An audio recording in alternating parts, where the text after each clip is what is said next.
Jana, tarehe ya jana ametoka asubuhi hapa ameenda shule. Alivyotoka shule amefika hapa. Alivyofika hapa kakake akamtuma aende akanunue kiberiti.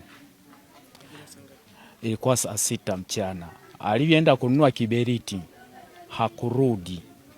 Tumeendelea kumtafuta. Leo hii asubuhi tumejidamka kwenda kutafuta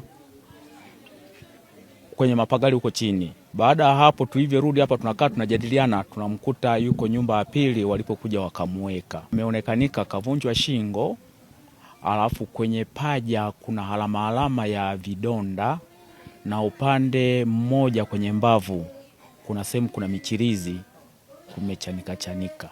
Baada hapo tuliondoka kwenda kuripoti polisi, na wakaja wakachukua, wakaenda kule daktari wakaongea naye. Daktari ndio aliyotupa majibu haya. Fika wakaanza kuchunguza ule mwili. Kweli tumekuta kama ule mkono umevunjika kwa sababu ulikuwa unalegea na shingo pia. Na baada ya hapo tumefika hadi mochwari ambapo alikuwa wanafanyiwa uchunguzi. Ikaonekana yule mtoto amelawitiwa. Lakini pia pamoja na hiyo kulawitiwa, ile nguo ambayo alikuwa ameivaa sio kwamba ilikuwa imechafuka, ilikuwa ni safi.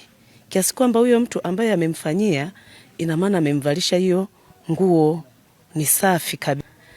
Wito wangu kwa serikali, waongeze maaskari hasa doria kwa usiku kuanzia saa 12 lakini na kuendelea.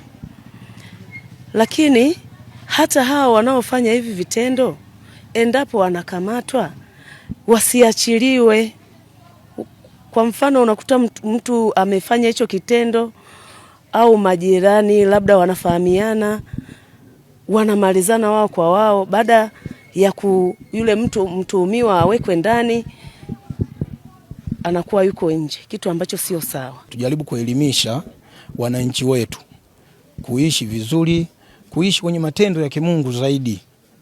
Alafu na nitoe wito serikali kuu hasa waingilie kati. Haya mazao tunayopanda marefu yanaleta changamoto kubwa kwa maana ya wezi, na hao watu wanaolawiti wanajificha humo.